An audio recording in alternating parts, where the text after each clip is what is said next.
It was a bright Saturday morning when the Wilson family decided to visit Adventure Springs Amusement Park. The park was renowned for its thrilling rides, sprawling water slides, and the magical carousel that left children wide-eyed with wonder. The Wilsons had been planning this trip for weeks. Jennifer, the matriarch of the family, had packed everything they needed for the day: snacks, sunscreen, and spare clothes for her two kids, Malik and Chloe. Her husband, David, was in high spirits as he drove toward the park, humming along to the upbeat tunes on the radio.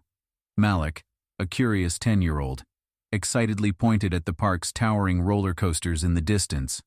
"Mom, look at that! Can we ride the sky plunge first?" Malik exclaimed, his voice barely able to contain his enthusiasm. "We'll see," Jennifer replied, laughing. "Let's start small and work our way up." As they parked and walked toward the entrance, the Wilsons blended into the bustling crowd of families, teens, and tourists. The air smelled of cotton candy and popcorn, and the sound of laughter and shrieks from the rides filled the atmosphere. After passing through the gates, the family made their way toward the central plaza where Chloe, the youngest, marveled at a fountain decorated with colorful lights. Everything seemed perfect. That was until two park security guards approached them. "Excuse me," one of the guards said, his tone sharp. "We need to ask you some questions." David turned to the guard, confused. "Questions about what?" The second guard, a tall man with sunglasses, crossed his arms. "We've had reports of suspicious activity involving individuals matching your description. Please step aside." Jennifer frowned. "Suspicious activity? We just got here. What's going on?" "We don't want any trouble," the first guard said dismissively. "But we'll need to check your bags and IDs." People around them began to stare. The laughter and joy that filled the park now seemed distant. Malik clung to his mother's hand, sensing the tension. David's voice was calm, but firm. "We're just here for a family day out. Surely this is unnecessary.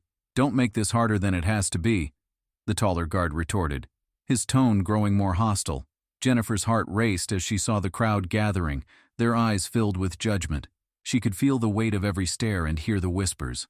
"Mom, what's happening?" Chloe asked, her small voice trembling.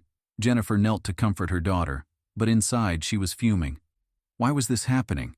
The guards, growing impatient, insisted on taking the family to a side area for further questioning. "You can come peacefully, or we'll have to involve the police," one of them said coldly. David clenched his fists but took a deep breath. He knew he couldn't lose his temper, not in front of his children. "Fine," he said, "but you'll regret this." Little did the guards know, the regret would come sooner than they imagined. The Wilson family was led to a small cordoned-off area near the main entrance of the amusement park. The laughter and excitement they had felt just moments ago were replaced with a gnawing sense of humiliation. The stares from bystanders followed them, growing heavier with each step. Jennifer felt a lump form in her throat as she glanced at her children. Malik's excitement had drained from his face, replaced by confusion and fear. Chloe, clutching her stuffed bunny tightly, looked on the verge of tears. "Why are they doing this to us?" Malik whispered, his wide eyes searching his parents for answers. Jennifer crouched beside him, her voice soft yet firm. "Sometimes people make mistakes, sweetheart. But don't worry, your dad and I will fix this." David's jaw was set, his shoulders tense as he addressed the guards. "All right, let's get this over with. What exactly are you looking for?" The taller guard pulled out a radio and muttered something inaudible, while the other began rifling through their bags. Jennifer watched, her stomach churning as the guard carelessly tossed aside their neatly packed snacks and clothes. "Are we under some kind of investigation?" David asked, his tone sharp. "You fit the description of a group involved in pickpocketing incidents earlier," the guard replied, his voice void of empathy. Jennifer scoffed. "Pickpocketing? Do we look like we're here to cause trouble? We're just a family trying to enjoy the day." The guard didn't look up from his search. "We're just doing our job, ma'am." "Well, your job is embarrassing and discriminatory," David snapped, his patience wearing thin. "If you're accusing us of something, then say it outright. Otherwise, this needs to stop." The taller guard stepped forward, his stance intimidating. "Sir, lower your voice or we'll have no choice but to remove you from the premises." Jennifer placed a hand on David's arm, a silent plea for him to stay calm. She knew this was escalating, and it terrified her. As the search continued, people gathered nearby, some whispering, others openly gawking. A few even had their phones out, recording the scene. Jennifer felt her cheeks burn with shame. "Look, you're not going to find anything," David said through gritted teeth. "We're not criminals, we're customers, just like everyone else here." The first guard stood up straight, holding their now empty bag. "There's nothing here." David folded his arms. "I could have told you that." But instead of apologizing, the guards exchanged a look. The taller one said, "We'll still need to take you in for questioning. It's protocol." "Questioning?" Jennifer exclaimed. "In front of our kids? You've already gone through our things. What more do you need to humiliate us for?" The guard ignored her, motioning for backup to approach. That's when Chloe began to cry. Jennifer knelt, wrapping her arms around her daughter. "It's okay, baby. Everything's going to be okay." The guards seemed unfazed by the child's distress, their focus solely on enforcing their misguided protocol. "Enough," David said, his voice low but commanding. "This ends now. I'm making a call." He pulled out his phone, his fingers trembling with anger. Jennifer knew what was coming next, and for the first time since the ordeal began, a small flicker of hope appeared. The guards watched him warily. "Who are you calling?" one asked. David met their gaze, his voice steady. "Someone who can actually fix this mess." As he stepped aside to make the call, Jennifer squeezed Malik's hand and whispered, "It's going to be all right. You'll see." None of them noticed the murmurs starting to ripple through the crowd. Someone had recognized David from the park's website. Within moments, their day was about to take an unbelievable turn. David stepped away from the family and dialed a number, his fingers moving with precision despite the fire burning in his chest. He could feel the eyes of the guards in the crowd on him, but he ignored them. The phone rang twice before a deep, familiar voice answered. "David, what's going on?" David exhaled, his tone measured but laced with frustration. "Chris, there's a situation at the park. My family's being harassed by your security team. I need you here now." There was a pause, then the voice on the other end hardened. "Where are you?" "Near the main entrance. You'll see the scene, trust me." "On my way," the voice replied firmly before the line went dead. David returned to his family, his jaw clenched. Jennifer looked up at him, her expression a mix of concern and curiosity. "Who did you call?" she asked softly. "You'll see," David replied, his voice low. The guards watched him warily, sensing that something had shifted but still unsure of what. The taller one leaned toward his partner and whispered something, but neither moved to de-escalate the situation. Minutes ticked by, the tension thick in the air. Chloe clung to Jennifer, her sobs now quieting as her mother stroked her hair. Malik stood close to his father, his small hands balled into fists mirroring David's stance. Then, a low murmur began to ripple through the crowd. People parted like a wave as a tall, sharply dressed man strode toward the scene. His presence was commanding, his polished shoes clicking against the pavement with purpose. The guards stiffened immediately.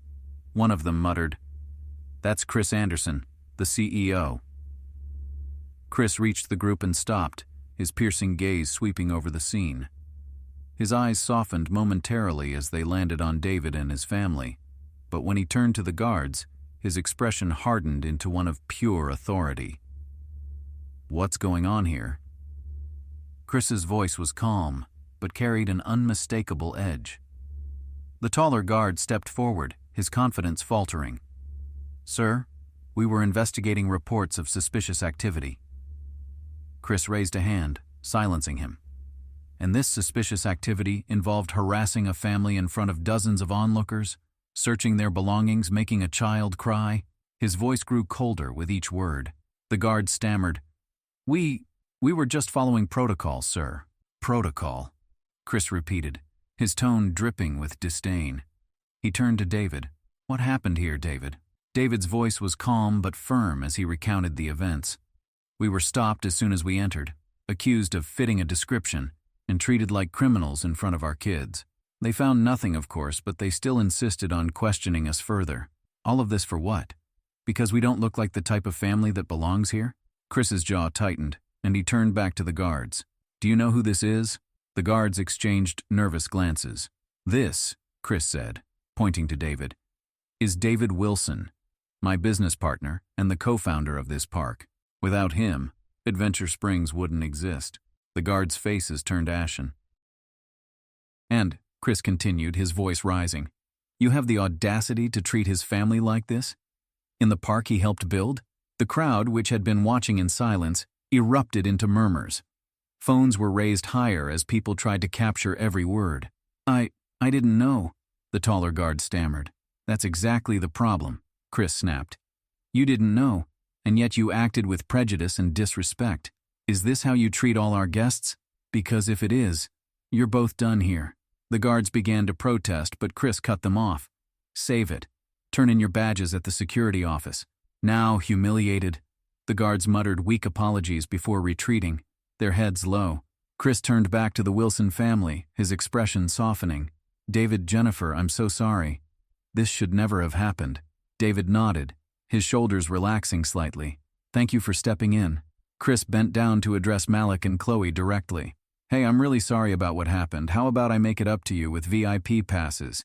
You can go on any ride you want, no lines." Chloe sniffled, a small smile breaking through her tears. "Really?" "Really," Chris said with a warm smile. The family finally began to relax, but Chris wasn't finished. Turning to the gathered crowd, he raised his voice. "Let this be a reminder. Everyone is welcome here.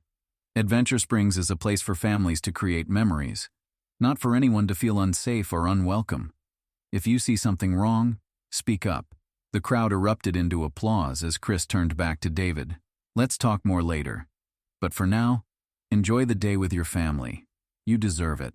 As the Wilsons walked away, the weight of the ordeal began to lift, replaced by a sense of justice and hope for a better day ahead. With the ordeal behind them, the Wilson family followed Chris's directions to the VIP guest area. A smiling park attendant greeted them warmly, ushering them through a private gate and handing them wristbands that gleamed gold in the sunlight. "Welcome to Adventure Springs VIP experience," the attendant said cheerfully. "You'll have access to all rides, reserved seating at the shows, and unlimited refreshments. If you need anything, just let us know." Jennifer glanced at David, her lips curving into a small smile. "Well, this is a turn of events." David shrugged, a faint grin playing on his face. "Might as well make the most of it." Chloe tugged at his hand, her earlier tears now replaced with excitement. "Can we go on the big Ferris wheel, Daddy? Please? And the roller coaster," Malik chimed in, his eyes lighting up for the first time that day. David crouched down to meet their eager gazes. "Ferris wheel first, then the coaster." "Deal! Deal!" the kids shouted in unison. Their first stop was the Ferris wheel, its colorful gondolas spinning lazily against the bright blue sky. As the family stepped into their private cabin, Chloe pressed her face against the glass, marveling at the view as they ascended. "Look," she exclaimed, pointing to the sprawling amusement park below. "You can see everything from up here." David leaned back, wrapping an arm around Jennifer as the gondola rocked gently. For the first time that day, a sense of peace settled over him. The earlier tension was still fresh, but the laughter of his children and the warmth of Jennifer by his side began to soothe his frayed nerves. By the time they reached the roller coaster, Malik was bouncing on his toes with excitement. Chloe hesitated, her small fingers gripping David's hand tightly. "Are you sure it's not too scary?" she whispered. David knelt down and smiled reassuringly. "You're brave, Chloe. But if you don't want to ride, that's okay too." She glanced at the towering tracks, then at Malik, who was already sprinting toward the loading area. Taking a deep breath, she nodded. "I'll try." Jennifer chuckled. "That's my girl."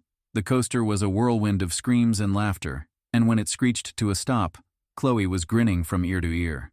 "That was so fun. Can we go again?" The day unfolded in a series of magical moments. They visited the water rides, indulged in cotton candy and ice cream, and watched a lively acrobatics show from front row seats. With each passing hour, the earlier humiliation faded further into the background, replaced by the joy of simply being together. Later that afternoon, as the sun began to dip, they found themselves at the park's centerpiece, the Grand Carousel. Its intricate carvings and twinkling lights cast a nostalgic glow. Jennifer sat on a white horse with golden reins, laughing as Chloe insisted on riding a pink unicorn. David and Malik opted for a chariot, the latter waving regally to imaginary subjects as the carousel spun to life. As the ride slowed, Jennifer turned to David, her voice soft. "Thank you for today. For how you handled everything. The kids needed this." David met her gaze, his expression warm. "We all did." The family left the carousel hand in hand, their spirits lighter than they'd been all day. But as they approached the park exit, a park staff member hurried toward them. "Mr. Wilson," she said, slightly out of breath. Chris Anderson wanted me to remind you that there's a press conference happening at the amphitheater. He thought you might want to be there. David frowned slightly, glancing at Jennifer. Press conference? Jennifer nodded encouragingly. Go. We'll grab some snacks and wait for you near the amphitheater. David hesitated, but the determination in Jennifer's eyes convinced him. Okay. I'll be quick. As he followed the staff member, a sense of anticipation stirred within him. Chris wasn't the type to hold press conferences lightly. Whatever he was planning, David suspected it would be worth seeing. David arrived at the amphitheater to find it abuzz with activity. Members of the press filled the front rows, their cameras and notepads at the ready. Park employees stood off to the sides, murmuring amongst themselves. At the center of the stage stood Chris Anderson, the CEO of Adventure Springs, his presence commanding yet approachable. Chris caught David's eye as he entered, giving him a small nod of acknowledgement. David nodded back, taking a seat near the back where he could observe without drawing attention. Chris stepped forward, adjusting the microphone as the crowd quieted. His voice carried a tone of both authority and humility. Thank you all for being here today. I called this press conference to address an incident that took place at Adventure Springs earlier this afternoon. An incident that does not reflect our values or the experience we aim to provide. A murmur rippled through the audience. Reporters leaned forward, their pens poised. This park was built to be a place where families of all backgrounds can come together, celebrate, and create lasting memories, Chris continued. Unfortunately, earlier today, a family visiting our park was subjected to treatment that was not only unacceptable, but deeply wrong. This behavior goes against everything Adventure Springs stands for. The murmurs grew louder, but Chris held up a hand, silencing them. As CEO, I take full responsibility for ensuring that such incidents are addressed swiftly and effectively. I am here to announce immediate changes that will prevent anything like this from happening again. David felt a surge of pride. Chris wasn't just brushing this under the rug, he was taking it head on. Chris gestured to a group of individuals standing off stage. First, I want to introduce members of our newly formed Diversity and Inclusion Task Force. Their role will be to evaluate our current policies, provide training for all staff, and ensure that every visitor is treated with respect and dignity, regardless of their background. A round of applause broke out, but Chris wasn't finished. Second, I have personally apologized to the Wilson family for what they endured. But an apology isn't enough. Effective immediately, the staff involved in today's incident are suspended pending a thorough review. Additionally, all park employees will undergo mandatory sensitivity training. The cameras clicked furiously as reporters scrambled to capture every word. Chris's gaze swept over the crowd, his expression resolute. Let me be clear, this is not about saving face. This is about creating real, lasting change. Adventure Springs will not tolerate discrimination in any form. Not today, not tomorrow, not ever. The applause was louder this time, echoing throughout the amphitheater. David watched as Chris's words sank in, not just with the press but with the staff standing nearby. Some looked visibly moved, others contemplative. As the press conference wrapped up, Chris stepped off the stage and made his way toward David. Thanks for coming, Chris said, extending a hand. David shook it firmly. That was impressive. You didn't have to do all this. Chris's eyes softened. Yes, I did. You're not just an employee, David. You're family. And no one messes with my family. David nodded, a lump forming in his throat. He knew Chris meant every word. Now, Chris said with a grin, clapping David on the shoulder, go enjoy the rest of your day with your family. I've got the cleanup from here. David chuckled. You don't have to tell me twice. As he walked back to reunite with Jennifer and the kids, David felt a sense of closure. What had started as a painful, humiliating experience had transformed into something powerful. Change was happening, and he had played a part in making it so. Still, one question lingered in his mind. Would the actions taken today be enough to spark a genuine cultural shift? Time would tell. For now, though, he was content to focus on what mattered most, his family. As the evening sun dipped below the horizon, casting the park in a golden glow, David reunited with Jennifer and the kids near the carousel. The cheerful music and children's laughter painted a stark contrast to the tension of the afternoon. Jennifer greeted him with a soft smile, her hand brushing against his. How did it go? David exhaled, the weight of the day lifting from his shoulders. Chris handled it perfectly. He addressed the press, suspended the staff involved, and announced new policies. He's making changes, Jen. Real ones. She nodded, relief washing over her face. Good. That's what needed to happen. Liam tugged on David's hand, his eyes wide with excitement. Dad, can we go ride the roller coaster again? Please. David ruffled his son's hair, chuckling. Sure thing, buddy. But first, let's grab some dinner. I think we've all earned a good meal. The family made their way to the park's central dining area, the earlier unease replaced by a sense of normalcy. Employees greeted them with warm smiles, some even stopping to apologize for what had happened. As they settled at a table, Jennifer leaned toward David. You know, the way you stood up for us today. It was incredible. I'm proud of you. David met her gaze, his voice low but steady. I wasn't just standing up for us. I was standing up for every family who's ever been treated unfairly. No one should have to go through what we did. Jennifer squeezed his hand, her eyes glistening. And you made sure they won't. Later that evening, as the family rode the Ferris wheel, David found himself reflecting on the day's events. The twinkling lights of the park stretched out below them, a reminder of the joy and magic the park was meant to represent. Dad? Emma said, her voice breaking his thoughts. Why were those people mean to us today? David hesitated, considering his response. He wanted to be honest but also reassuring. Sometimes people act out of fear or ignorance, he explained gently. But that doesn't make it right. What's important is how we respond. We stand up for ourselves and for others, and we work to make things better. Emma seemed to ponder his words, nodding slowly.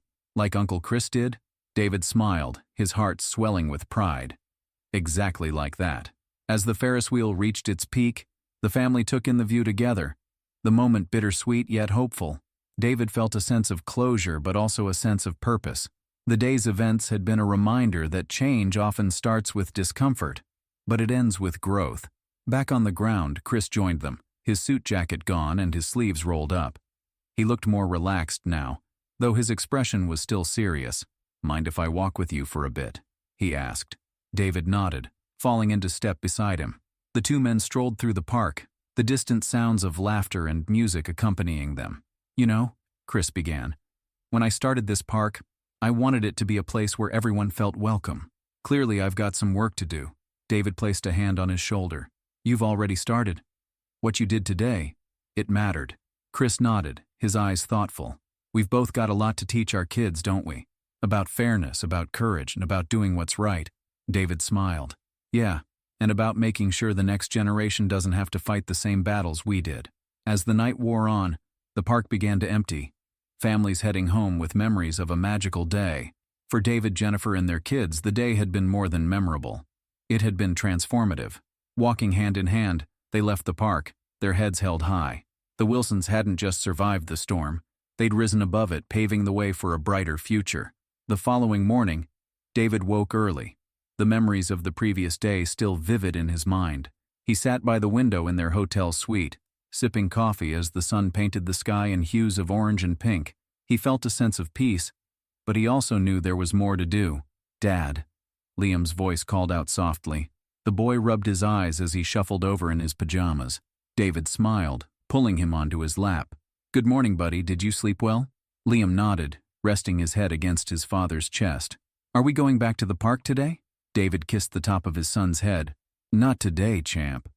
We've got to head home. But we'll come back soon, I promise. A knock at the door interrupted the quiet moment. Jennifer, already dressed, opened it to reveal Chris, holding a folder and wearing a determined expression. Sorry to barge in so early, Chris said, stepping inside. But I wanted to show you something before you leave. David set Liam down and stood, his brow furrowing. What's this? Chris handed him the folder. It's the new policies we're implementing at the park. Effective immediately. David opened it, scanning the pages. The document outlined anti-discrimination training for all employees, a zero-tolerance policy for harassment, and measures to ensure diversity in hiring and promotions. This is comprehensive, David said, impressed. You pulled this together overnight? Chris nodded. Yesterday was a wake-up call, David. This park is supposed to bring people joy, not pain. I won't let ignorance or prejudice tarnish that. Jennifer joined them, her eyes scanning the folder. This is incredible, Chris. It's a step in the right direction. Chris hesitated, his expression serious. It's just a start, but I want you to know, I couldn't have done this without you. What you and your family went through wasn't right, and I'm sorry. But you turned it into something meaningful. David extended a hand, and Chris shook it firmly. Let's make sure it stays meaningful, David said. The family spent the rest of the morning packing, the mood lighter now. As they checked out of the hotel, park employees stopped to greet them, their attitudes warm and respectful. Back in the car, Emma gazed out the window, watching the park shrink in the distance. Do you think it'll really be different now? She asked. David glanced at her in the rearview mirror. I do, sweetheart. And if it's not, we'll make sure it is. Jennifer smiled, her hand resting on David's. That's what we do. We keep fighting for what's right. The drive home was filled with laughter and stories, the tension of the previous day a distant memory. But David knew the lessons learned would stay with them. Weeks later, news of the park's new policies made headlines, sparking conversations about equality and fairness. David received messages from families who felt inspired by his story, thanking him for standing up and making a difference. For the Wilson family, the experience became a cornerstone of their lives, a reminder of the importance of courage, resilience, and the power of doing what's right. And for the amusement park, it marked the beginning of a new legacy, one of inclusion, joy, and the promise that everyone who walked through its gates would be treated with respect. As the Wilsons gathered for dinner one evening, Emma looked up from her plate. Dad, do you think we can go back to the park soon? David smiled, his heart full. We will, Emma. And when we do, it'll be better than ever. Months later, the Wilson family returned to the amusement park, this time invited as honored guests for a special celebration. A new plaque had been installed at the entrance, engraved with the words, "A place for everyone, where joy knows no boundaries." David parked the car, his gaze lingering on the plaque. It was a small but powerful symbol of the transformation that had taken place. As they stepped through the gates, the atmosphere felt different. Staff greeted visitors warmly, and a diverse mix of employees reflected the park's commitment to inclusion. Families of all backgrounds laughed and mingled, enjoying the attractions without a hint of tension. Chris met them near the central fountain, his smile genuine. "Welcome back, Wilsons. It's good to be back," David replied, shaking his hand. Chris gestured to the park around them. "This wouldn't have happened without you. The training programs, the hiring changes, even the way we interact with our guests. It's all because you spoke up," Jennifer chimed in, her voice warm. "We're just glad to see the difference it's made." Chris nodded, turning to the children. "And you two, Liam, Emma, I hope you're ready for a day full of fun. Everything's on the house." Emma's eyes lit up. "Really? That's so cool." Liam tugged on his dad's sleeve. "Can we go to the roller coaster first?" David laughed, ruffling his son's hair. "Absolutely. Let's make the most of it." As the family made their way through the park, the memories of their last visit felt distant. This time there were no suspicious glances, no whispered judgments, just the pure joy of being together in a place that had finally lived up to its promise. Later in the day, Chris joined them for a ride on the Ferris wheel. As they ascended, he turned to David.